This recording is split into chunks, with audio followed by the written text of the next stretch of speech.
ప్రార్థన చేసుకుని ప్రారంభించుకుందాం.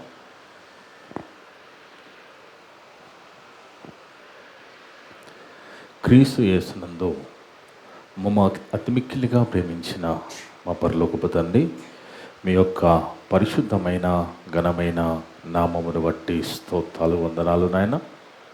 గడిచిన వారమంతా కూడా మమ్మ కాచి కాపాడి మందరి జీవితాల్లో ఎలాంటి పరిస్థితులు వచ్చినప్పటికీ కూడా వాటన్నిటిని జయించే శక్తిని మందరికి ప్రసాదించి మందరి జీవితాల్లో ఈ విధంగా మరొక దినాన్ని ప్రవేశపెట్టి ఉదయకాలపు ఆదివారపు సంఘ కొడుకులో కూడుకొని మరి యొక్క సంగతి నేర్చుకుని ఆలోచించే ధన్యత దయచేస్తున్న దేవా, స్తోత్రాలు వందనాలు నైనా.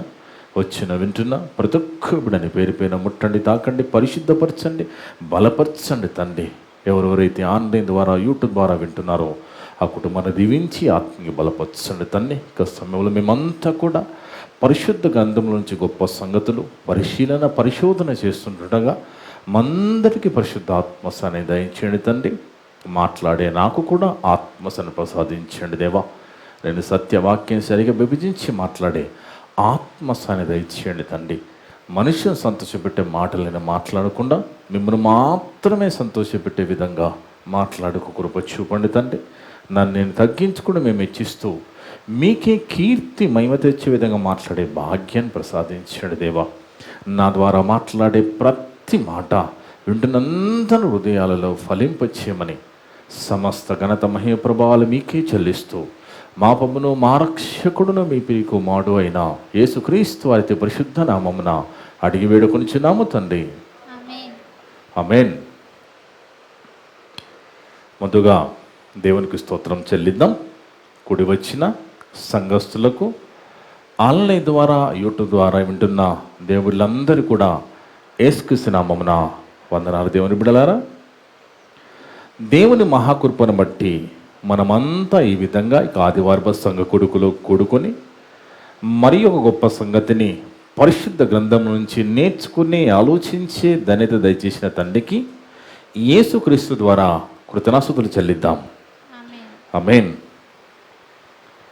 ఈరోజు దేవుడు సంఘాన్ని ఆన్లైన్ ద్వారా యూట్యూబ్ ద్వారా వింటున్న ప్రతి ఒక్క బిడ్డని ప్రేమించి మనందరి కోసం ఏర్పాటు చేసిన అంశం క్రీస్తు రాకడ సమయంలో నీతిమంతుడు ఎలా బ్రతకాలి.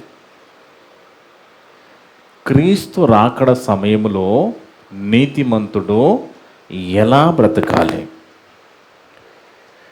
చూడండి దేవుని బిడ్డలారా, ఎక్కువగా మనము వాక్యం కోసం బ్రతికే దినాల్లో మనం ఉన్నాం.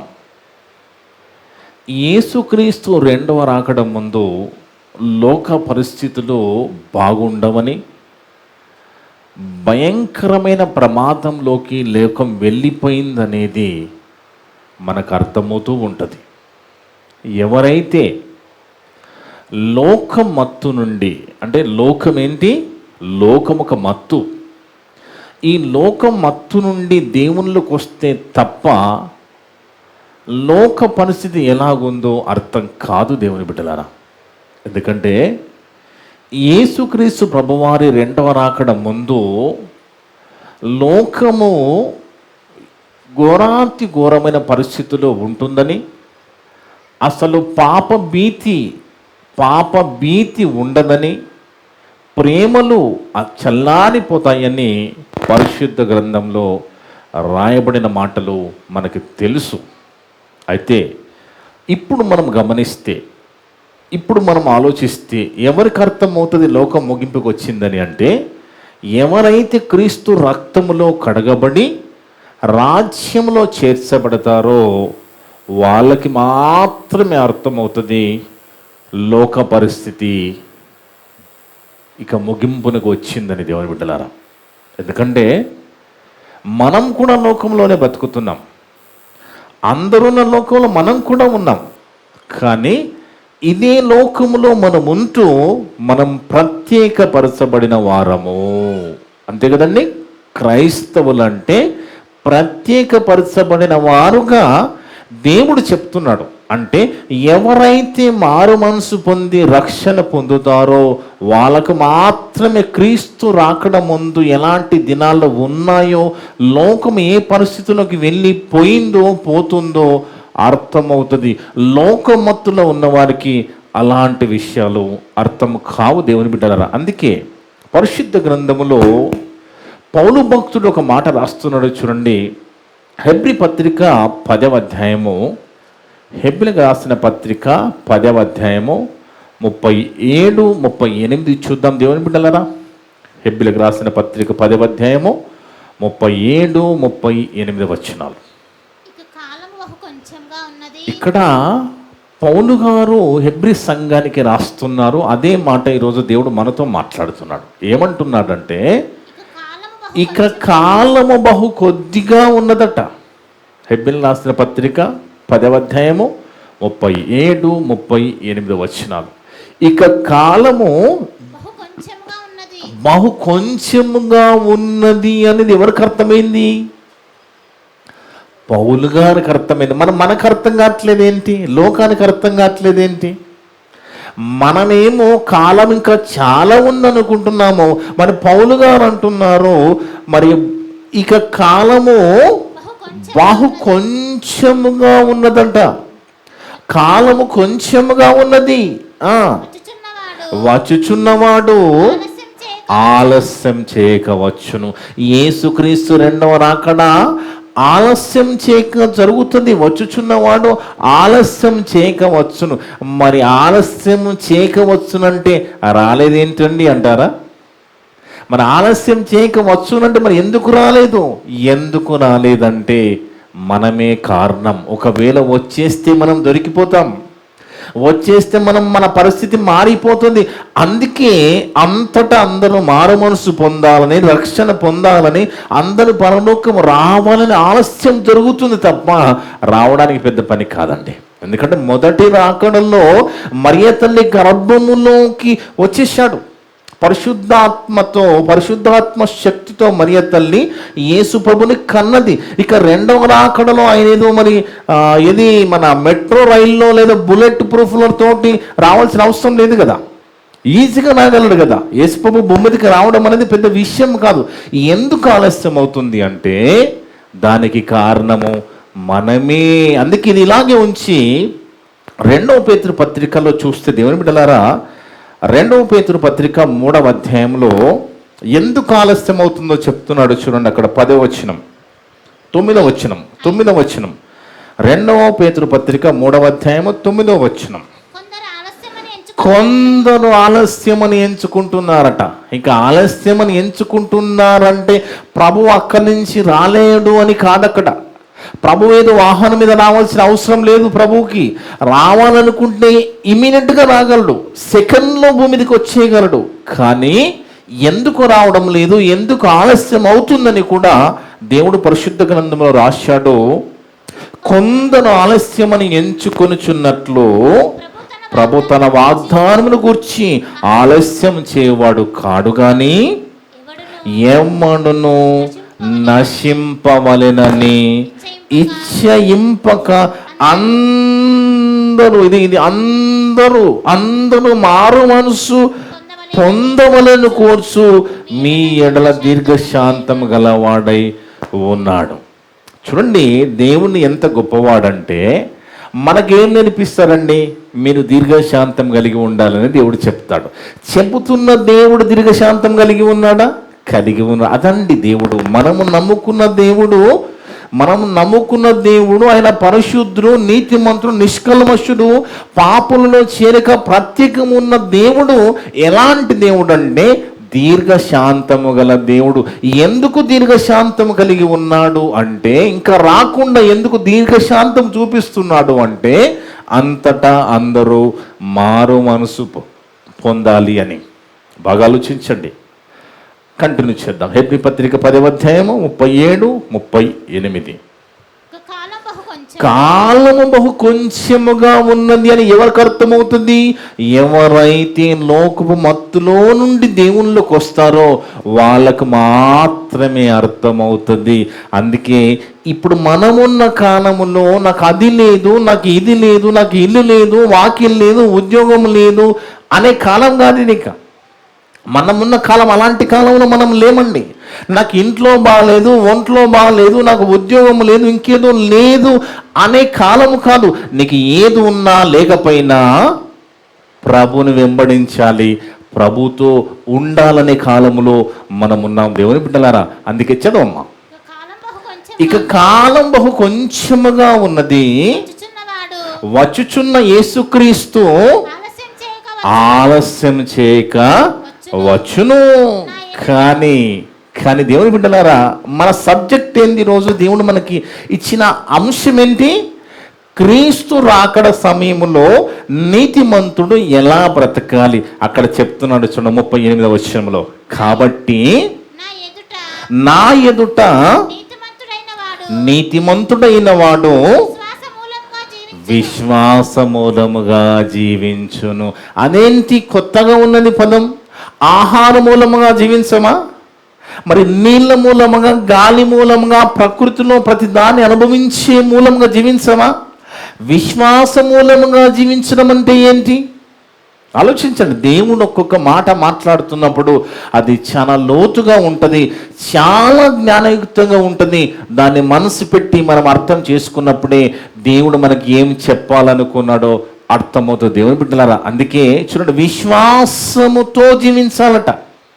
ఈ మధ్య మన భారతదేశంలో కొంతమంది సొరంగములకు వెళ్ళిన తర్వాత సుమారు 28 కొంతమంది 28 రోజులు అందులో ఉండిపోయారు. మనకు బాగా తెలుసు కదా, అందులో ఇరుక్కుపోయారు. ఏదో బొగ్గు గనులు సంథింగ్ దాంట్లో వాళ్ళు ఇరుక్కుపోయినప్పుడు ప్రభుత్వము రెస్క్యూ టీమును పంపించి వాళ్ళని ఎలాగలాగా బయటికి తీసుకురావడం జరిగింది. 28 రోజులు వాళ్ళకి ఆహారం లేదు, 28 రోజులు వాళ్ళు పలకరించే వాళ్ళు లేరు, అసలు బతుకుతారో లేదో నమ్మకం లేదు, వాళ్ళు మళ్ళీ బయటికి వస్తారో లేదో నమ్మకం లేదు. అర్థముందో దేవుని బిడ్డలారా? అలాంటి వారిని రెస్క్యూ టీం అని ఆ టీము ద్వారా బయటికి తీసుకువచ్చిన తర్వాత వాళ్ళ దగ్గరికి వెళ్ళి జర్నలిస్ట్ అడుగుతున్నాడు, ఈ 28 రోజులు ఎలాగున్నారండి, ఎలా బ్రతికారు, ఏమి తిని బ్రతికారు అని అడిగితే వాళ్ళు ఏమన్నారో తెలుసా అండి? మేము గాలి పీల్చుకొని బతికామన్నారు వాళ్ళు. అర్థముందో దేవుని బిడ్డలారా? ఏంటట? వాళ్ళు గాలిని పీల్చుకొని బతికారు. మనము విశ్వాస మూలముగా బ్రతకాలి. అది మనకు అర్థమవుతే ఇక్కడ దేవుడు చెప్తున్నాడు, నీతిమంతుడు ఈ క్రీస్తు రాకడ సమయంలో విశ్వాస మూలముగా జీవించాలి. మన మధ్య ఇలాంటి మాటలు వినడానికి ఎంతో మంది లేకపోవచ్చు. మరి మనం ఎందుకున్నాం? ఓటేయడానుకున్నామా? ఆలోచించండి. ఓట్లు వేయడానుకున్నామా? నాళ్ళు నాటడానుకున్నామా? నీళ్లు పోయడానుకున్నామా? ఎందుకున్నాం మనం? ఆలోచించండి. ఎప్పుడైతే దేవుణ్ణి హత్తుకొని ఆయనకు లోబడి ఆయనని వెతుకుతూ ఆయన కోసం బ్రతుకుతామో అప్పుడు మాత్రమే మనకు అర్థమవుతుంది మనం ఎందుకు బ్రతికి ఉన్నామో దేవుని బిడ్డలారా. అంటే మనము విశ్వాస మూలముగా జీవించాలి. ఆ విశ్వాస మూలముగా జీవిస్తున్నప్పుడు మనకు అర్థమవుతుంది మన విశ్వాస జీవితం ఎలాగున్నదో. ఎందుకంటే క్రీస్తు రాకడ ఆలస్యమవుతున్నది మన కోసమే అనేది మనం అర్థం చేసుకోవాలి దేవుని బిడ్డలారా. అందుకే పరిశుద్ధ గ్రంథంలో మనకు తెలుసు పౌలు ఎలాంటి సేవకుడో, ఎంత గొప్ప భక్తుడో మనకు బాగా తెలుసు. పౌలు గారు చాలా త్యాగధనుడు, ఆయన ఎంతో ధనవంతుడు, ఆయన ఎంతో చదువుకున్నవాడు, ఎంత మేధ సంపత్తి సంపాదించిన వాడు, ధర్మశాస్త్రమందు నిష్ట కలిగిన వాడు, ఎంతో ప్రాముఖ్యం కలిగిన ఈ పౌలు భక్తుడు చెప్తున్న మాట మనం ఒకసారి ఆలోచిద్దాం. ఫిలిప్పీలకు రాసిన పత్రికలో 3వ అధ్యాయము 13-14 వచనాలు చూస్తే దేవుని బిడ్డలారా, ఫిలిప్పీ పత్రిక 3వ అధ్యాయము 13-14 వచనాలు. ఫిలిప్పీ పత్రిక 3వ అధ్యాయము 13-14 వచనాలు. దేవుని బిడ్డలారా, సహోదరులారా,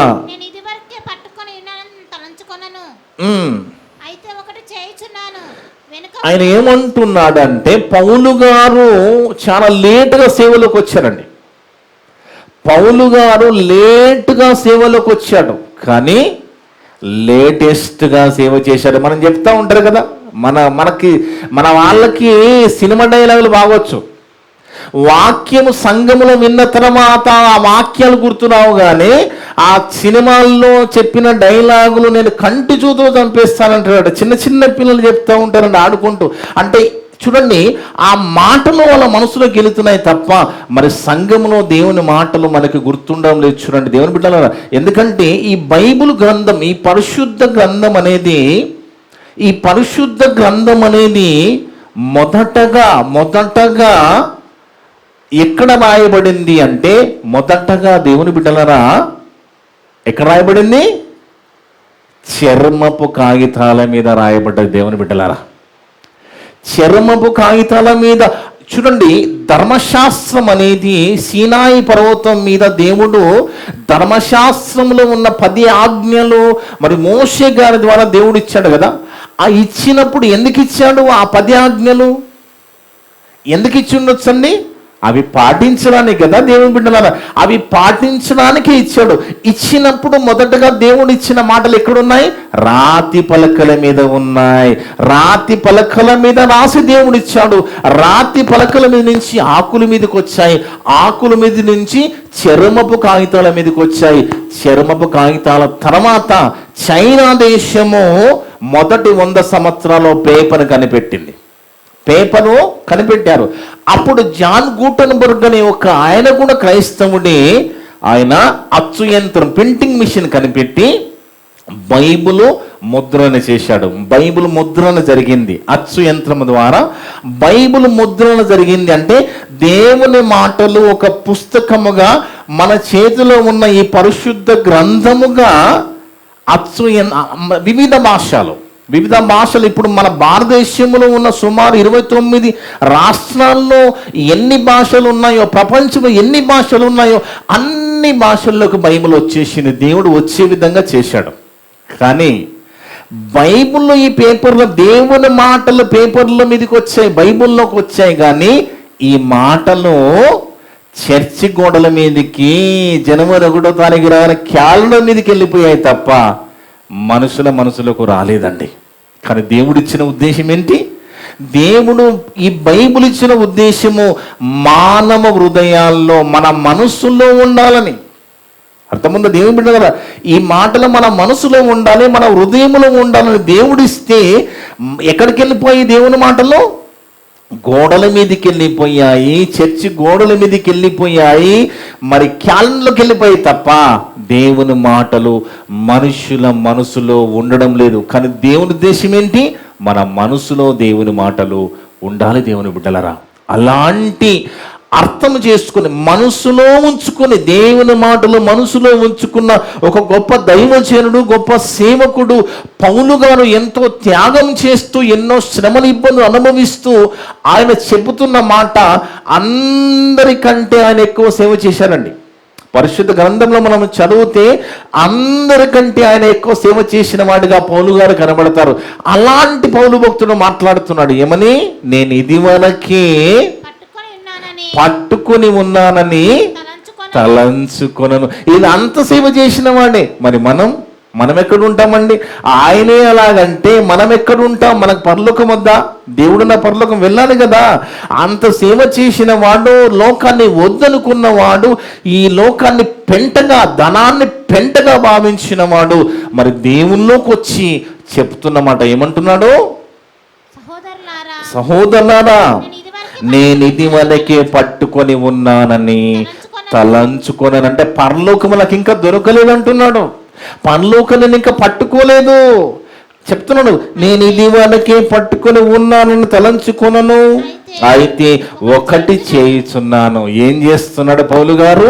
ఒకటి చేయుచున్నాను, వెనుక ఉన్నవి మరచి. ఏమంటున్నాడు? వెనుకున్నవి మనిషి ముందున్న వాటి కోసం వేగిరపడుతున్నాడు. ఏంటి వెనుకున్నవి? మనకు అర్థం కావాలి కదా. వెనుకున్నవి ఏం మరిచాడు ఆయన? ముందు దేనికోసం పరిగెత్తుతున్నాడు? మనం దేనికోసం పరిగెత్తాలి? మనం దేనికోసం పరిగెత్తుతున్నాం? ఎందుకంటే పరుగు పందెంలో రూల్స్ తెలియకపోతే మనము పరిగెత్తలేం. పరిగెత్తిన ఆ రూల్స్కి విరుద్ధంగా మనం పరిగెత్తినప్పుడు మనము ఫస్ట్ ర్యాంక్ సంపాదించుకోలేము కదా, గెలవలేము కదా. ఇక్కడ పౌలు భక్తులు చెప్తున్న మాట, వెనుకున్నవి మరిచి. ఏంటి వెనుకున్నవి మరిచాడు? ఆయన ఏం మరిచాడు? మనం ఏం మరవలేకపోతున్నాం. ఒక్కసారి ఆయన మాటల్లోనే చెప్తే, దేవుని బిడ్డలారా, ఆయన ఏం మరిచాడో చెప్తే 2 కొరింథీ పత్రిక 11వ అధ్యాయము 25 నుండి 27 వరకు చూస్తే, 2 కొరింథీ పత్రిక 11వ అధ్యాయము 25 నుండి 27 వరకు చూడండి. ఆయన పడిన శ్రమలు ఎలాగున్నాయి? ఒక పెద్ద లిస్టే ఉందండి. ఏందంట ఆయన చెప్తున్న మాట, యూదుల చేత 5 మార్లు 1 తక్కువ 40 దెబ్బలు తిన్నారు. అంటే 39 దెబ్బలు తిన్నారట. ఎవరు? పౌలు గారు. ముమ్మారు బెత్తములతో కొట్టబడి తిని. బెత్తాలతో కొట్టబడ్డమంటే ఏదో మరి క్లాస్ టీచర్ పిల్లలు కొట్టే దెబ్బలు కావివి. యూదులు ఎలాగుంటారంటే వాళ్ళు చర్మం ఊడిపోయే విధంగా కొడతారండి వాళ్ళు. ఈరోజు కూడా కొన్ని మరి గల్ఫ్ కంట్రీస్లో ఇలాగే ఉంటుంది. తప్పు చేసినప్పుడు ఇలాంటి శిక్షనే వాళ్ళు మరి శిక్షిస్తూ ఉంటారు. అలాంటిది ఇక్కడ పౌలు గారు ఏమంటున్నాడు? 39 దెబ్బలు తిన్నారట. ముమ్మారు బెత్తలతో కొట్టబడ్డాడట. ఒకసారి రాళ్లతో కొట్టబడ్డాడట. దేనికోసమండి? దేనికోసమైన ఇవన్నీ దెబ్బలు తింటున్నాడు అంటే, ఎందుకు దెబ్బలు తిన్నాడు? ఎందుకు 30 రాళ్లతో కొట్టబడ్డాడు? ఎందుకు 39 దెబ్బలు కొట్టించుకున్నాడు? ఆలోచించండి. అంటే క్రీస్తు కోసం. నాకు పరలోకము కావాలి, నాకు దేవున్న లోకము నేను వెళ్ళాలి. మనం కూడా చెప్తాము, నేనైతే బ్రతుకుడ క్రీస్తే, చావైతే లాభము. నిజమేనా? నమ్మొచ్చా? నిజమేనా అండి? ఆయనకున్నది ఆ మాట చెప్పే అర్హత ఆయనకున్నది, పౌలు గారికి ఉన్నదండి. అందుకే చదవమ్మా. ముమ్మారు బెత్తములతో కొట్టబడి తిని. ఒకసారి రాళ్లతో కొట్టబడి తిని. ముమ్మారు ఓడ పగిలి శ్రమపడి తిని.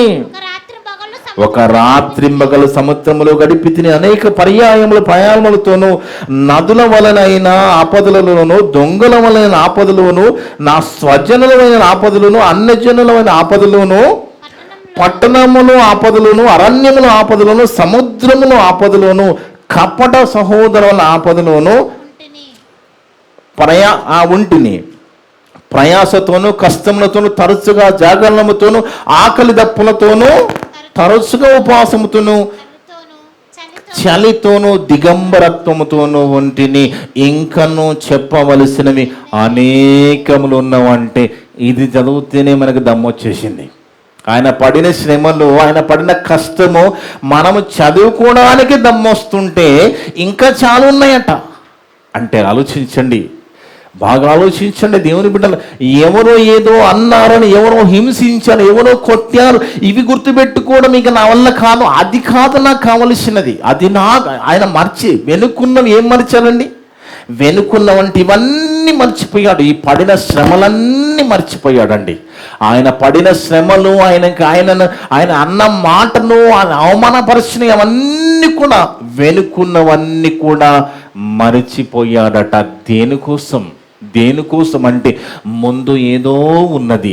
ఆ ముందున్న దానికోసం వెనుకున్న దాన్ని మరిచానని చెప్తున్నాడు పౌలు గారు. దేవుని బిడ్డలారా, అందుకే మళ్ళా వద్దాము. ఫిలిప్పీ పత్రిక 3వ అధ్యాయము 13వ వచనం చదవమ్మా. ఫిలిప్పీ పత్రిక 3వ అధ్యాయం 13వ వచనం. అయితే ఒకటి చేయుచున్నాను, వెనుకున్నవి మరచి ముందున్న వాటి కొరకై వేగిరపడుచున్నాను. వాడు తిట్టాడు, వీడు కొట్టాడు, వాడు అవమానపరిచాడు అనేది నా కొద్దిగా అవన్నీ మర్చిపోతున్నాను. మనం అలా మర్చిపోతామా? మనం మర్చిపోము కాబట్టి మనకి పరలోకం రాదు. చూడండి, ఆయన అవన్నీ మర్చిపోతున్నాడు. తిట్టడము, కొట్టడం, అవమానపడ అన్నీ మర్చిపోతాం. మనమేమంటాం? నాది పాము పగ అంటాం. ఏం పగట? పాము పగట. అసలు పాము పగబడుతుందండి? ఒక కథ వచ్చేసింది లోకం, పాము పగమంటదు. కానీ ఏమంటాడు? నేను పగమంటే పాము పగ నాది, నేను క్షమించను అంటాడు. నువ్వు క్షమించకపోతే నీకు పరలోకం ఉండదు. ఇవి నా మాటలు కాదని నేను రాసుకొచ్చిన మాటలు, సేవకుని మాటలు కావివి, దేవుడే రాయించిన మాటలమ్మా. దేవుడే రాయించిన మాటలు. దేవుని బిడ్డలారా, ప్రభువారు స్వయంగా చెప్తున్న మాట మత్తయి సువార్త 5వ అధ్యాయంలో 43-44 వచ్చిన. మళ్ళీ ఇక్కడికి వద్దాం. మత్తయి సువార్త చూడండి, మనం పరలోకం వెళ్ళాలంటే ప్రభు మాటను మనకు తెలియాలి. అందుకే మన హృదయంలో ఉండాలి అవి. మత్తయి సువార్త 5వ అధ్యాయము 43-44 వచనాలు చూస్తే దేవుని బిడ్డలారా, మత్తయి సువార్త 5వ అధ్యాయము 43-44 వచనాలు.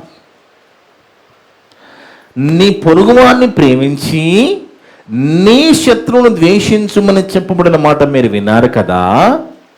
నేను మీతో చెప్పున్నదేమనగా, ఎవరండి చెప్తున్నది? యేసుక్రీస్తు ప్రభువారు, రాష్ట్ర ముఖ్యమంత్రి, దేశ ప్రధానమంత్రి, లేదా మన బాసు కాదు చెప్పేది. మనం పనిచేస్తున్న దగ్గర మన బాసు కాదు చెప్పేది. ఎవరు చెప్తున్నారు? లోకరక్షకుడు, మన కోసం రక్తం చిందించి ప్రాణం పెట్టిన ప్రభు అంటున్నాడు. నేను మీతో చెప్పినది ఏమనగా, మీరు పరలోకమందున్న మీ తండ్రికి కుమారులయ్యుండునట్లు మీ శత్రువులను ప్రేమించుడి, మిమ్మల్ని హింసించి వారి కొరకు ప్రార్థన చేయుడి. ఇక్కడ ఫెయిల్ కామా మనం? ఇక్కడ ఫెయిల్ అయిపోతాం కదా, అంతే కదండి. ఎందుకంటే మనము లోకములు అందరి దగ్గర ప్రేమ ఉంటుందండి. ప్రేమ లేని వాళ్ళు ఏముండరు. మనిషి దగ్గర, అందరి దగ్గర ప్రేమ ఉంటుంది. ఎలాంటి ప్రేమ అంటే తన కుటుంబస్తులను ప్రేమిస్తాడు, తన కుటుంబంలో వారికి ప్రేమిస్తాడు. చూడండి, ఒక రౌడీ, ఒక గూండా కూడా ఆయన దొంగతనాలు చేసి సంపాదించినా కానీ ఆ డబ్బులు తీసుకొచ్చి తన పిల్లలకి ఆహారం పెడతాడు, ఏదైనా బిస్కెట్ కొనుక్కొస్తాడు. అంటే అలాంటి గూండా లాంటి తండ్రికి కూడా పిల్లల మీద ప్రేమ ఉన్నది. ఉందా లేదా? ఉన్నది కదా. మనకు కూడా మన కుటుంబస్తుల మీద ప్రేమ ఉన్నది. కానీ దేవుడు కోరుకుంటున్న ప్రేమ అలాంటిది కాదండి. దేవుడు కోరుకుంటున్న ప్రేమ అలాంటిది కాదు. అందరికీ ఉంటుంది, ఉండాలి. కానీ దేవుడు కోరుకుంటున్న ప్రేమ ఏంది అంటే, నీ శత్రువుని ప్రేమించము, నిన్ను హింసించిన వారి కొరకు ప్రార్థన చేయి. ఆలోచించండి. అంటే మనం పరలోకం వెళ్ళాలి, మనకు పరలోకము కావాలంటే దేవుడు చెప్తున్న మాటల ప్రకారంగా మనం బ్రతుకు ఉండాలి. అందుకే పౌలు భక్తుడు ఏమంటున్నాడమ్మా, నేను వెనుకున్నవి మరచి ముందున్న వాటి కోసమే పరిగెత్తుతున్నాను. వెనుకున్నవన్నీ మర్చిపోయాడు. ఆయనని తిట్టిన తిట్లను, హింస, కొట్టిన దెబ్బలు, అవమానాలను మర్చిపోయి ముందున్న వాటి కోసం పరిగెత్తుతున్నాడు. ఏంటి ముందున్నది? అక్కడ చెప్తున్నాడు చూడండి. క్రీస్తు యేసునందు దేవుని ఉన్నతమైన పిలుపునకు, దేవుని ఉన్నతమైన పిలుపు కలిగిన బహుమానం మనను కూడా దేవుడు పిలిచాడు కాబట్టి ఈరోజు సంఘములకు వచ్చాం, ప్రభు రక్తములో కడగబడ్డాం కదా. ఆ పిలుపు దేనికోసమండి? ఇవన్నీ మాకెందుకు పాస్టర్ గారు, మమ్మల్ని దీవించి పంపించండి, ఇంటికి వెళ్ళిపోతామంటారా? ఇంటికి వెళ్ళిపోయేవాడు పరలోకం కూడా అండి. మనం ఇక్కడికి వచ్చింది విని వెళ్ళిపోవడానే కాదు, ఇక్కడి నుంచి మనం పరలోకం వెళ్ళాలి. సంఘము ద్వారా పరలోకం మనం వెళ్ళాలంటే మనము దేవుడు చెప్పిన మాటలకు లోబడి బ్రతకాలి. అందుకేమంటున్నాడు పౌలు గారు, క్రీస్తు యేసునందు దేవుని ఉన్నతమైన పిలుపునందు కలుగు బహుమానము. ఏంటి బహుమానము?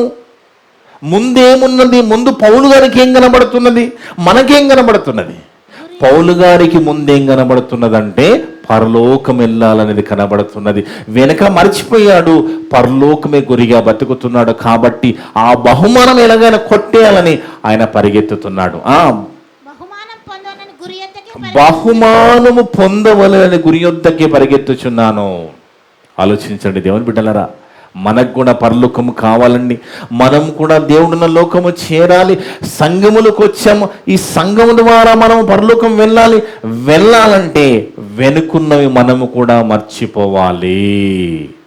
ఖచ్చితంగా అవన్నీ మనము గుర్తుపెట్టుకోవద్దు. క్షమాగుణము కలిగి ఉండాలి. మనము క్షమిస్తేనే మన దేవుడు క్షమిస్తానని కూడా చెప్పాడు. అంటే మనము క్షమాగుణము కలిగి ఉండాలి. ప్రేమతత్వము కలిగి, ఎలాంటి ప్రేమ? నీ శత్రును ప్రేమించే ప్రేమ మనం కలిగి ఉండాలి. మనం హింసించిన వారి కొరకు ప్రార్థన చేయాలి. ఇది క్రీస్తు చెప్పిన విశ్వాసం, ఇది క్రీస్తు చేసిన బోధ, ఇది యేసు ప్రభువు నేర్పించిన విధానం, ఇది క్రైస్తవ జీవితం. ఇది ఆలోచించండి బాగా, దేవుని బిడ్డలారా, బాగా ఆలోచించండి. అందుకే 1 కొరింథీ పత్రిక 2వ అధ్యాయం 5 నుంచి 8 వరకు చదువుకుంటే, 1 కొరింథీ పత్రిక 2వ అధ్యాయము 5 నుంచి 8 వరకు ఈ పరిశుద్ధ గ్రంథం మన చేతిలో ఉన్న ఈ 66 పుస్తకాలు కలిగిన గ్రంథములో మహాజ్ఞానము దేవుడు రాయించడు. మనగయున్న మహాజ్ఞానం రాయించాడు ఈ పరిశుద్ధ గ్రంథములో.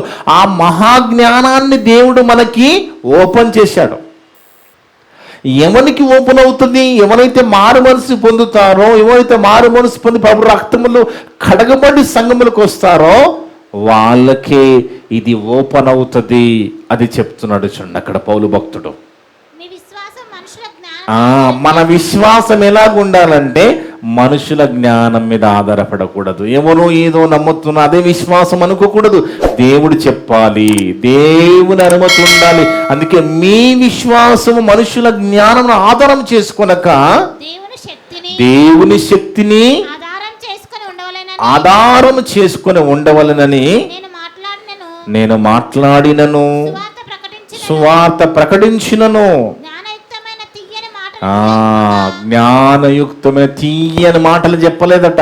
తీయని మాటలు ఎక్కువ ఉంటాయి కదా, తీయగా ఏదో చెప్పేస్తే అబ్బా ఏం భక్తి అన్నట్టుగా అనుకుంటారు. కాదు దేవుని బిడ్డలారా, మనల్ని ప్రేమించేవాడు మనల్ని కరెక్ట్ చేస్తాడు. మనల్ని గద్దించి మన తప్పు ఎత్తి చూపించి మనకు తెలియజేసేవాడు మన యందు ప్రేమ కలిగిన వాడు. అర్థమవుతుందండి? తీయని మాటలు అందరూ చెప్తారండి, కానీ తీయని మాటలు మనకేంటి ప్రయోజనం? మన తప్పు తెలియజేసేవాడు మనకు కావాలి కదా. మన తప్పు మనకి వాక్యం ద్వారా దేవుడు మాట్లాడుతున్నప్పుడు ఆ తప్పు తెలుసుకొని బతికే పరిస్థితి మనకు ఉండాలి కదా. అందుకే ఆయన బోధలో పౌలు గారు చేసిన బోధలో తీయని మాటలు చెప్పలేదట. అదే చెప్తున్నాడు అక్కడ. మళ్ళీ చదువు మొదటి నుండి.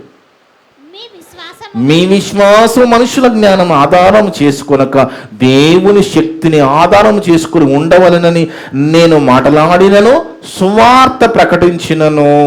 జ్ఞానయుక్తమైన తీయని మాటలు వినియోగింపక పరిశుద్ధాత్మయు దేవుని శక్తియు కనపరచు దృష్టాంతములని వినియోగించి. పౌలు గారు వాక్య పరిచర్య రిమోట్ ఏరియాలో, ఏజెన్సీ ఏరియాలో చేయలేదండి. కండలు తిరిగిన జ్ఞానవంతుల మధ్య పరిచర్య చేశాడు ఆయన. మేము స్కాలర్స్, మేము మేధావులు, మాకు అన్ని తెలుసు, మేము సైంటిస్టులమని అలాంటి వారికి పరిచర్య చేశాడు పౌలు గారు. అలాంటి జ్ఞానవంతుడైనా. అందుకే కింద చెప్తున్నాడు చూడ, ఎక్కడ చేశాడట పరిచర్య? పరిపూర్ణులైన వారి మధ్య మేము జ్ఞానము బోధించుచున్నాము. అంటే పౌలు గారి పరిచర్య అంత గొప్పగా ఉన్నది. అది ఈ లోక జ్ఞానము కాదు. ఈ లోక జ్ఞానము మనల్ని ఎక్కడ దాకా నడిపిస్తుంది? సమాధి వరకు నడిపిస్తుంది. ఈ లోక జ్ఞానము సమాధి వరకు నడిపిస్తుంది. కానీ తర్వాత మనకి ఇంకొక జీవితం ఉంది కదా. ఆ జీవితం మనం ముందుకోవాలంటే పరలోక జ్ఞానము కావాలి, వాక్యము కావాలి మనకి. పరిపూర్ణులైన వారి మధ్య జ్ఞానం బోధించుచున్నాము. అది ఈ లోక జ్ఞానము కాదు, నిరర్ధకులైపోవచ్చున్న ఈ లోకాధికారుల జ్ఞానమును కాదు, కానీ దేవుని జ్ఞానము మర్మమైనట్టుగా బోధించుచున్నాము. ఈ జ్ఞానం ఒకప్పుడు మరుగై ఉన్నదట. మరుగైన్న ఈ జ్ఞానాన్ని మనకు ఓపెన్ చేశాడు. నువ్వు మారు మనసు పొందిది ఇమ్మీడియట్గా నీకు అర్థమవుతుంది. దేవుని మాటలు, వాక్యం అర్థమవుతుంది. వాక్యం నీకు అర్థమవుతుందంటే నీ మనవతో వెలిగించబడ్డాయి. అప్పుడు నీకు పరిస్థితి అర్థమవుతుంది. ఏంటి? క్రీస్తు రాకడ సమయం ఆసన్నమైందని, ఎలాంటి పరిస్థితులు లోకములో ఉన్నాయో, ఈ లోకమత్తులో మనం పడిపోవద్దని, మనం పరలోకం వెళ్ళాలని, జాగ్రత్త కలిగి ఉండాలని, విశ్వాసముతో కలిగిన జీవితం కలిగి ఉండాలనేది అప్పుడు అర్థమవుతుంది దేవుని బిడ్డలారా.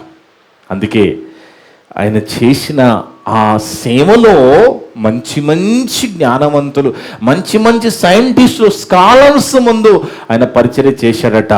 అందుకే ఆ జ్ఞానం మరుగైన దేవుని మాటలు మనకు విప్పబడ్డాయి. దేవుడు ఎన్నో సంగతులు ఇప్పటి వరకు నా ద్వారా మీతో మాట్లాడాడు. కొన్ని వందల మెసేజ్లు నా ద్వారా మీతో అవన్నీ ఏంటి? ఆ వందల మెసేజ్లు ఏందనుకుంటున్నారు? అదంతా కూడా ఈ పరిశుద్ధ గ్రంథంలో ఉన్న మర్మంగా ఉన్న జ్ఞానాన్ని విప్పి దేవుడు మాట్లాడాడు మనందరితో. చెప్పిన నాతో విన్న మీ అందరితో ఆన్లైన్లో విన్న వారు అందరితో మాట్లాడాడు కదా. మాట్లాడాడు అంటే దాని అర్థం ఏంటి? దాని అర్థం ఏంటండి? మనకి దేవుడు పరలోకం ఇవ్వాలనుకుంటున్నాడు. మనం దేవుని దగ్గరికి రావాలనుకుంటున్నాడు. మనం పరలోకం రావాలనుకుంటున్నాడు. కాబట్టి ఇన్ని గొప్ప సంగతులు దేవుడు మనకు తెలియజేశాడు. అందుకే దేవుని బిడ్డలారా, ఎవరికైతే విషయం అర్థమవుతుందో, ఏంటా విషయం? ఈ లోకమంతా నటన, ఇది మాయలోకము, ఇదంతా ఒకనాడు కనబడకుండా పోతుంది. ఈ లోకములో అంతా కూడా ఒకనాడు ఇది ఏది? ఇప్పుడు మొన్నటి వరకు ఏం గొడవలు అండి? ఆ ఎలక్షన్ గొడవలు 75-76 సంవత్సరాలను కూడా సింహాసనం కావాలట. అర్థమవుతుందండి? ఆ వయసులో కూడా ఒక్కసారి నాకు అవకాశం, ఏం చేస్తే ఒక్కసారి అవకాశం ఇస్తే 75 సంవత్సరాల వానికి కూడా ఇంకా సింహాసనం కావాలని ఆశపడుతూ ఇంకా ప్రజలను అడుగుతున్నారంటే, ఆలోచించండి దేవుని బిడ్డలారా, అది ఈ దేవుని జ్ఞానము వాళ్ళకి అర్థం కాలేదు కాబట్టి వాళ్ళు అలా ఉన్నారు. అర్థమవుందండి? పరలోక జ్ఞానం వాళ్ళకి అర్థం కాలేదు కాబట్టి, దేవుడు నా పరలోకము వెళ్ళాలని అర్థం కాలేదు కాబట్టి వాళ్ళు ఇంకా కూడా లోకములో వెతుకుతూ ఉన్నారు, ప్రయత్నం చేస్తూ ఉన్నారు. నేను అడుగుతున్నాను అలాంటి వారిని అడుగుతున్నాను. వాళ్ళు చాలా ఆరోగ్యంగా ఉంటారండి. అలాంటి వాళ్ళు చాలా తిరుగుతూ ఉంటారు. 75 సంవత్సరాల వయసులో కూడా ఎన్నో దూర ప్రాంతాలు తిరగగలరు. అంటే ఆరోగ్య విషయంలో చాలా జాగ్రత్తలు తీసుకుంటారు వాళ్ళు. అర్థముందండి? ఏది పడితే అది తినరు, మనకులాగా ఏది పడితే అది తినరు. జాగ్రత్త. ఎందుకు మీకు ఆరోగ్యం అంటున్నాను నేను? మీకు ఆరోగ్యం ఎందుకు? నువ్వు నిజంగా ప్రజలను నీతిగా న్యాయంగా పరిపాలన చేయనప్పుడు మీకు అలాంటి ఆరోగ్యం ఎందుకు? అర్థముందా దేవుని బిడ్డలారా? మనకి ఆరోగ్యం కావాలి. దేవుడు ఆరోగ్యం ఇస్తాడు. ఎప్పుడు? మనం దేవుని కోసం బ్రతకాలి కదా. దేవుని కోసం బ్రతుకుతున్నప్పుడు ఆరోగ్యం మనకి ఇస్తే ఇంకెక్కువగా దేవుని పని చేయగలం. వాళ్ళకెందుకు ఆరోగ్యం? అలాంటి వారికి ఎందుకు ఆరోగ్యం? ఒక 10 సంవత్సరాల తర్వాత, ఒక 10 సంవత్సరాల వరకు మనం వింటామండి, ఫలానా ఆమె 100 సంవత్సరాలు బతికింది, ఫలానా ఆయన 100 సంవత్సరాలు బతికి మనం వింటాం. కానీ 10 సంవత్సరాల తర్వాత 40 సంవత్సరాల ముసలోళ్ళు కనబడతారండి. మీరు గమనించండి. అంటే 40-50 సంవత్సరాలకి ముసలివారిగా మారిపోతారు. ఇప్పుడు రోగాలు చూడండి, ఎలాంటి రోగాలు! చిన్న పిల్లలకు షుగర్లు, బీపీలు, 20-30 సంవత్సరాల హార్ట్ అటాకులు. ఆలోచించండి. అంటే తెలియని రోగాలు వచ్చేస్తున్నాయి. చిన్న పిల్లలకు తెల్ల వెంట్రుకలు వచ్చేస్తున్నాయండి. ఆలోచించండి. ఎందుకు ఇలా అయిపోయింది అంటే లోకము దగ్గరకు వచ్చింది. లోకానికి ముగింపు దగ్గరకు వచ్చిన క్రీస్తు రాకడ సమయము అతి త్వరలో కనబడుతూ ఉన్నది. కాబట్టి మనము జాగ్రత్త పడాలి. ఇంకా కూడా లోకములో వాళ్ళేదో ఇంకా మాకు ఒక అవకాశం ఇవ్వండి, మేము ఒక్కసారి అవకాశం ఇచ్చి చూడండి అని వాళ్ళు అడుగుతూ ఉన్నారు. గోలగోలగా ఉన్నది మొన్నటిదాకా, ఇంకా ఉన్నది, ఇంకా అయిపోలేదు అది. కానీ దేవుని బిడ్డలారా, నిజంగా ఎవరికైతే దేవుడి యొక్క అనాది సంకల్పము, దేవుడున్న లోకం వెళ్ళాలని అర్థమవుతుందో, అర్థమైన ఆయన ఏమంటున్నాడో చూడండి, ఒక్కసారి చూద్దాం. హెబ్రీ పత్రిక 11వ అధ్యాయము, హెబ్రీలకు రాసిన పత్రిక 11వ అధ్యాయము 24 నుంచి 26 వరకు. హెబ్రీ పత్రిక 11వ అధ్యాయము 24 నుండి 26 వరకు. మోషే పెద్దవాడైనప్పుడు చూడండి, మోషే ఐగుప్తు దేశములో పెరిగాడు. మనకు తెలుసు కదా.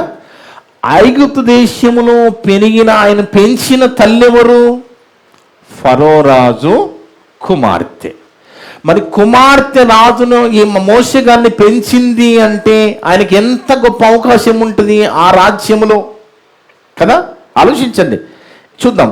మోషే పెద్దవాడైనప్పుడు విశ్వాసమును బట్టి ఐగుప్తు ధనము కంటే క్రీస్తు విషయమైన నింద గొప్ప భాగ్యమని ఎంచుకున్నాడు. ఆలోచించండి, ఇప్పుడు లోకములోకి ఏం జరుగుతుందో ఒకసారి చూడండి. సింహాసనం కోసం కొట్లాటలు చూడండి, వాళ్ళ ప్రయత్నాలు చూడండి, వాళ్ళ కుట్రలు చూడండి. ఇక్కడ మోషే గారిని చూడండి. మోషే గారికి కూడా సింహాసనము దొరికే అవకాశం ఉంది అక్కడ. ఆయన కూడా సింహాసనం ఎక్కగలడు, రాజుగా రాజకుమార్తెగా ఉండగలడు. కానీ ఆయన ఏం చేస్తున్నాడు? మోషే పెద్దవాడేప్పుడు విశ్వాసమును బట్టి ఐగుప్తు ధనము కంటే క్రీస్తు విషయమైన నింద గొప్ప భాగ్యమని ఎంచుకొని ఏంటట అల్పకాలం అంటున్నాడండి. ఎవరు? మోషే గారు. మోషే గారు ఎన్ని సంవత్సరాలు బతికారనుకుంటున్నారు? 120 సంవత్సరాలు బతికారండి. 120 సంవత్సరాలు బతికారు. అల్పకాలం అంటే 60-70 బతికే మన పరిస్థితి ఏంటి? మనది స్వల్పకాలం. ఇంకా ఆయననే అల్పకాలం అంటే మనది ఏ కాలము? స్వల్పకాలము. అందుకే 120 సంవత్సరాలు బతికినా ఆయనకు అవకాశం ఉన్నది. ఏంటి? ఒక్క మాట అంటే రాజు అయిపోతారండి. ఒకటే ఒక మాట అంటే ఆయన రాజు సింహాసనం ఎక్కిచ్చేస్తారు ఆయనని. ఏంటి ఆ మాట? ఈమె నా తల్లి అంటే సరిపోతుంది. ఈమె నా అమ్మ. వాస్తవానికి ఆమె కన్న తల్లి కాదు, పెంచిన తల్లి. ఒక్కసారి ఈమె నా తల్లి అంటే ఆయన రాజు అయిపోతాడు. కానీ ఆయన ఏం చేస్తున్నాడో చూడండి దేవుని బిడ్డలారా. ఏంటంటే క్రీస్తు విషయం నింద గొప్ప భాగ్యం ఎంచుకొని అల్పకాలము పాప భోగం అనుభవించుట కంటే దేవుని ప్రజలతో శ్రమ అనుభవించుట మేలని యోచించి ఫరో కుమార్తె యొక్క కుమారుడని అనిపించుకున్నటకు ఒప్పుకొనలేదు. నాకు అవసరం లేదు సింహాసనం అన్నాడండి. ఒక్క మాట అయినంటే రాజు అయిపోతాడు. ఒకటే మాట అమ్మ అంటే చాలు. అదే ఆ ప్లేస్లో మనం ఉంటే ఒక్కసారి ఏంది 10 సార్లు అంటాం మనమైతే.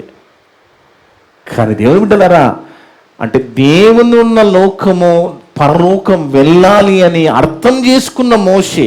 ఎప్పుడు కూడా మనం మాట్లాడుతూ ఉంటాం, మరియ తల్లి గొప్పది, ఎస్తేరు రూతు వాళ్ళు గొప్పలు, యోబు గొప్పవాడు, దానియేలు యోసేపు గొప్పవాడు. ఎంతసేపటికి వాళ్ళ పేర్లేనా? మనలో ఒక మరియమ్మలు, మనలో ఒక ఎస్తేరు రూతులు ఉండొద్దాయిగా ఉండరా? ఎప్పటికి వాళ్ళని అంటే వాళ్ళు ఇప్పుడు పరమేశ్వరులో ఉన్నారు. మన పరిస్థితి ఏంటి? ఎప్పుడు వాళ్ళ పేర్లే చెప్పుకొని బతికేస్తామండి. మనము కూడా ఒక మరియమ్మలాగా, ఒక ఎస్తేరులాగా, ఒక రూతులాగా, ఒక ప్రిస్కిల్లలాగా మనం ఎప్పుడైతాం దేవుని బిడ్డలారా? కావాలి కదా. ఒక దానియేలు, ఒక యోసేపు, ఒక దావీదు రాజు లాగా మనము కూడా కావాలి కదా. ఆలోచించండి దేవుడు ఎంతసేపటికి అంటే ఒక భక్తుని గురించి చెప్పుకోవాలంటే లోకంలో ఎవరు లేరు. ఇక మనకు బైబిల్ దగ్గర రావాల్సిందే. భక్తి ఫలానా ఆయన చాలా భక్తి గలవాడు, మంచి భక్తిపరుడు అని చెప్పుకోవాలంటే లోకంలో ఎవ్వరు కనబడ్డం లేదు. మళ్ళీ పరిశుద్ధ గ్రంథంలోనే వెతుకోవాల్సి వస్తుందంటే మరి మనకి పరలోకం కావాలి కదా దేవుని బిడ్డలు. ఇంకెన్నాళ్ళు వాళ్ళ పిల్లలు చెప్పుకుంటాం. వాళ్ళలాగా వాళ్ళ జీవితాలు ఎందుకు రాశాడు మనకి? వాళ్ళలాగా మనం కావాలని కదా. అలా కావాలి దేవుని బిడ్డలారా. అందుకే చదవమ్మా. దేవుని ప్రజలతో శ్రమ అనుభవించుట మేలని యోచించి ఫరో కుమార్తె కుమారుడు అనిపించుకుంటూ ఒప్పుకోలేదు. ఎందుకు ఒప్పుకోలేదని మనం ఆలోచించాలి. ఎందుకు వద్దన్నాడో, ఎందుకు ఆ సింహాసనం వద్దన్నాడు, ఎందుకు ఆ రాజు యొక్క పదవి వద్దన్నాడు మోషే గారు, ఎందుకు చెప్తున్నాడు అక్కడ? ఏలైనగా అతడు ప్రతిఫలముగా కలగబో బహుమానమందు దృష్టి ఉంచిన. క్రైస్తవుడు అంటేనే పరలోకము గురండి. ఇక మనము అందుకే మనకి ఏది ఉన్నా లేకపోయినా, ఆరోగ్యం ఉన్నా లేకపోయినా, ఉద్యోగం ఉన్నా లేకపోయినా, ఇల్లు ఇవన్నీ ఇప్పుడు మాట గురించి ఆలోచించుకునే కాలంలో మనం లేము. ఖచ్చితంగా మనం విశ్వాస మూలంగా జీవిస్తూ ఉండాలి, దేవుల్లో ఉంటుండాలి, దేవుని కోసం బ్రతుకుతూ ఉండాలి. అలాంటి దినాల్లో మనం ఉన్నాము. ఎందుకంటే అలా మనం బ్రతికితే మనకు కూడా బహుమానం ఉన్నది. ఏంటా బహుమానము? పరలోకమనే బహుమానం. పౌలు గారు బహుమానం అంటున్నారు, మోషే గారు బహుమానం అంటున్నారు. కొత్త నిబంధన కాలంలో పౌలు గారు బహుమానం వెతుకుతున్నారు, పాత నిబంధన మోషే గారు కూడా బహుమానమే. ఆ బహుమానమే పరలోకం. నీతిమంతునాలుగా మనము అనుకుంటున్నప్పుడు, ఉంటున్నప్పుడు మనము చాలా చాలా జాగ్రత్త కలిగి బ్రతకాలి. వీళ్ళలాంటి ఆలోచన మనలో ఉండాలి. ఏది కనబడుతున్నా మనకు అర్థం కావాలి, ఒకనాడు వట్టి చేతులతో వెళ్ళిపోతామని. దేవుని బిడ్డ, చివరిగా ఒక మాట చూసుకొని ముగించుకుందాం. యాకోబు పత్రిక 2వ అధ్యాయం 26వ వచనం. యాకోబు పత్రిక 2వ అధ్యాయము 26వ వచనం. ఎవడైనను నోటికి కళ్ళెం పెట్టుకొన. యాకోబు పత్రిక 2వ అధ్యాయం 26వ వచనం అమ్మ. 2వ అధ్యాయం. ప్రాణము లేని శరీరం ఎలాగు మృతమో అలాగే క్రియలు లేని విశ్వాసము మృతం. ఎంత బాగా రాశాడు చూడండి యాకోబు గారు, ఎంత గొప్పగా రాశాడు చూడండి భక్తుడు. ప్రాణము లేకపోతే ఏంటది? శవమే కదా. ప్రాణం లేకపోతే ఏమంటామండి దాన్ని? డెడ్ బాడీ, శవం, పార్థివ దేహం, ఇవే కదా పదాలు. కానీ ఇక్కడ ఏమంటున్నాడు?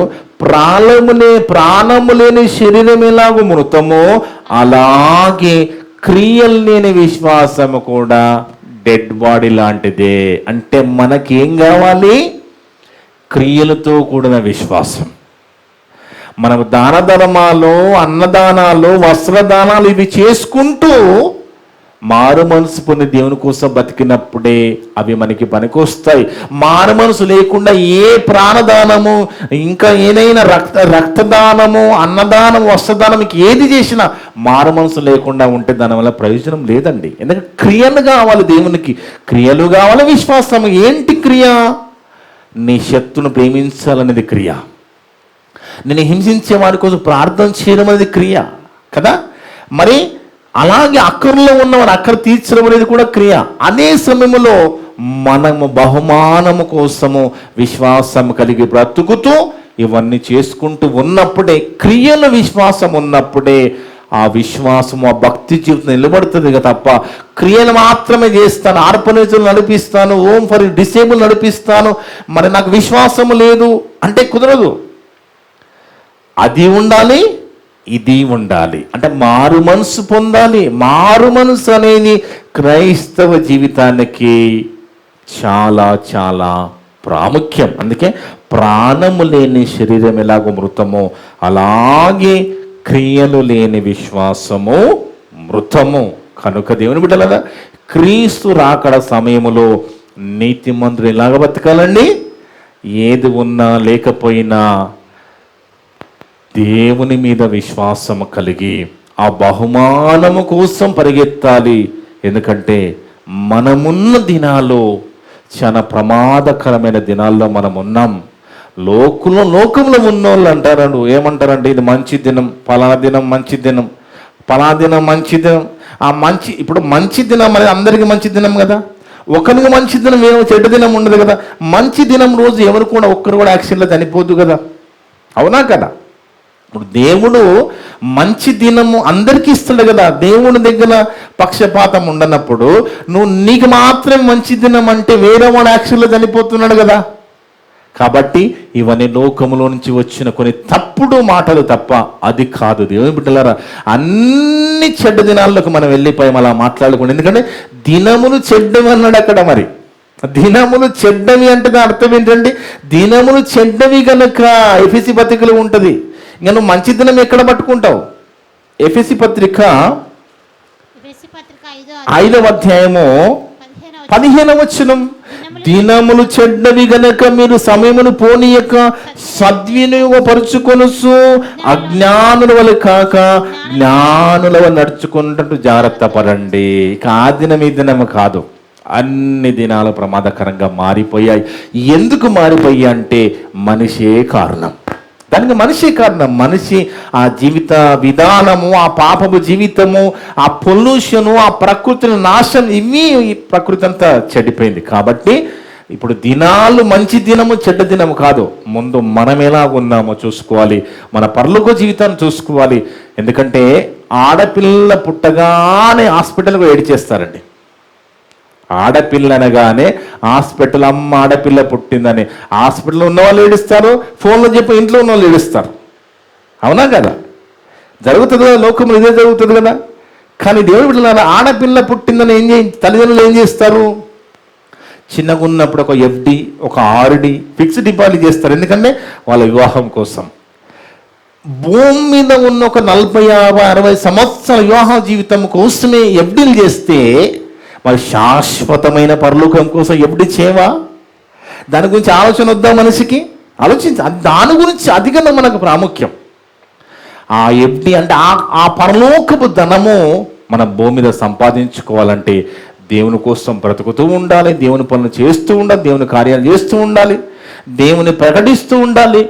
అవునా కదా? ఇవన్నీ మనం చేసుకుంటూ మన విశ్వాస జీవితాన్ని కాపాడుకుంటూ క్రియల విశ్వాసము కలిగి మనం దేవుడిన లోకము చేరాలి అంటే ఆయన మాటలకు లోబడి బ్రతకాలి. వాక్యం మన మనసులో, మన హృదయములో ఉండాలి. దేవుని బిడ్డలారా, గోడల మీద కాదు, మనలో ఉండాలి. మనలో ఉన్నప్పుడు ఖచ్చితంగా మనం తప్ప ఒప్ప మనకి పరిశుద్ధాత్మ దేవుడు తెలియజేస్తాడు. ఇట్టి మాటలన్నీ కూడా, ఈ ఒక్క మాట కూడా వృధాగా పోకుండా విన్న మీ అందరి హృదయాల్లో చెప్పిన నా హృదయంలో దేవుడు సమృద్ధిగా ఫలింపజేయను గాక. ఆమేన్. ప్రార్థన చేసుకుందాం. మమ్ములను మిక్కిలిగా ప్రేమించిన మా పరలోకపు తండ్రి, మీ యొక్క పరిశుద్ధమైన ఘనమైన నామమును బట్టి స్తోత్రాలు, వందనాలు నాయన. గొప్ప దేవుడు తండ్రి, గొప్ప మాట ఇది నాన్న.